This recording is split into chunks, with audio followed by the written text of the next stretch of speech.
Hey everyone, welcome back. Hope you're having a fantastic day so far. So, one of President Donald Trump's campaign promises is finally coming to fruition. An increase for right around half of all Social Security beneficiaries.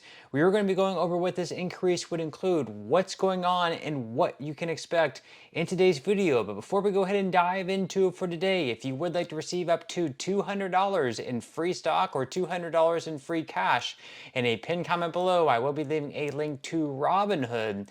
All you have to do is once you click on that link is just sign up for a free account and then simply link your bank account. You do not even have to make an opening deposit. At that point in time, Robinhood will be sending you one free stock worth all the way up to $200. And if you'd rather just have the cash, all you have to do is once you receive the free stock is just sell it for what it's worth and then transfer the cash value right back to your bank account. Okay, so diving right into it for today, like I mentioned just a moment ago in the introduction, one of the campaign promises, one of the many promises by Donald Trump during his campaign against Kamala Harris was to increase Social Security benefits, make the program better, and not cut benefits. So far, he has not cut benefits, but we have not seen the program really, I guess, get any better, at least at this point in time. But one of those promises might actually be coming true, and we're going to be going ahead and diving into what exactly that would be. So according to Newsweek, a new bill introduced by U.S. Senators Roger Marshall and Marsha Blackburn proposes significant changes to Social Security taxation, promising financial relief for millions of retirees.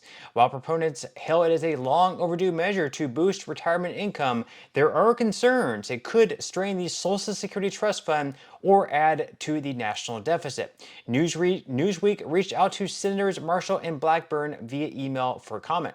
Now, why does this matter? According to the Social Security Administration, the estimated average monthly Social Security retirement benefit for January 2025 is $1,976. For many retirees, these Social Security payments are a primary source of income.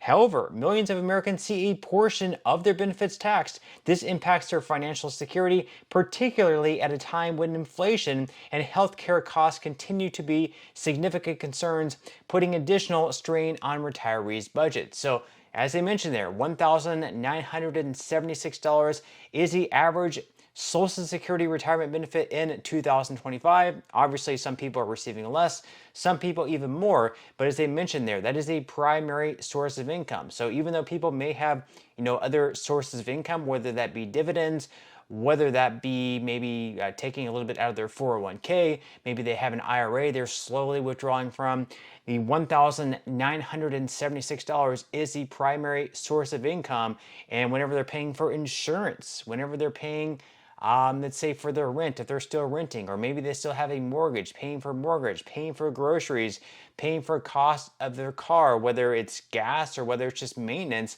that adds up quick, and it's hard to get by on just $1,976 per month. Plus, you add taxation on top of that to the federal government and possibly even the state government taking money out of that $1,976, and at that point you're left with even less money. Now, they go on here to say that Senators Marshall and Blackburn have introduced a bill that aims to eliminate the double taxation of Social Security benefits. If enacted, millions of retirees could be exempted from federal taxes on their Social Security income. So what exactly does that mean, double taxation? Well, whenever you're working, whenever you're in the workforce, before you start claiming Social Security benefits, you're taxed on a partial amount of your income. If you're working for another company and you're considered like a W-2 employee, you're paying 6.2% out of each paycheck into the Social Security Trust Fund. Your employer, your boss, is matching the 6.2%, and they're also contributing 6.2%. So you have 12.4% total that is going into the trust fund. Now, if you work for yourself, if you're a sole proprietor, whether you're an Uber driver, or anything else where you're no longer considered a W-2 employee, in that case you actually have to pay the entire 12.4%. So you're paying all these taxes during your working career. So then whenever you finally get to retire and start receiving Social Security benefits, you would think that money would not be taxed because you were already taxed on it once. Well, actually the federal government does tax up to 85% of that amount if you earn over a certain threshold. Now, what to know? Social Security was initially designed as a tax-free benefit when it was first introduced in 1935. However, changes in the 1980s and 1990s introduced taxation on up to 85% of benefits for higher income retirees. This has led to frustration among many who feel they are being taxed twice on their income. Now, the Congressional Budget Office estimated that around 50% of Social Security beneficiaries paid income tax on their benefits in 2021, and a 2015 Social Security Administration analysis projected that over 56% of beneficiary families will be subject to income tax on their Social Security benefits by 2050. So once again, according to the Congressional Budget Office, right now in 2025, right around 50% of people who receive Social Security benefits are paying some sort of tax. They're being double taxed on their Social Security income. So if this bill were to pass, even if it wouldn't completely eliminate taxation on Social Security benefits, even if they bump the tax brackets up just a little bit, which again, it has not been adjusted for inflation since it was put into place. Even if they were to adjust the brackets up where people were paying less in taxes to the federal government, it would still work out to being an increase for right around 50% of beneficiaries, because if you're being taxed less, if you're having less money taken out of your check, you get to keep more in it. So in that way, it would work out as an increase. Now, they go on here to say the key provisions of the bill. So first off, it would raise the provisional income threshold to $34,000 for single filers and $68,000 for married filers. It would also update the thresholds annually to prevent bracket creep and protect retirees from inflation's impact, so it would be attached to inflation in that way. It would also simplify tax rules to maintain a single 85% inclusion rate for benefits exceeding the new thresholds, simplifying the filing process and reducing confusion for seniors. And it would also redirect funds from inefficient government spending in non-defense, non-veterans, and non-homeland security discretionary appropriations accounts. This ensures that the Social Security and Medicare trust funds are safeguarded while prioritizing retirees. Now, according to the IRS, if individuals have a combined income, which includes adjusted gross income, non-taxable interest, and half of their Social Security benefits that exceeds certain thresholds, such as $25,000 for individuals and $32,000 for married couples filing jointly, they may be required to pay federal income tax on a portion of their Social Security benefits. Now, by increasing these thresholds to $34,000, up from $25,000 for single filers and up to $68,000 for married filers, which would be up from $32,000, that would obviously allow them to keep a larger portion of their Social Security benefits. This change would help reduce the financial burden on retirees, especially those on fixed income. So leave your thoughts and comments below. What do you think about this bill?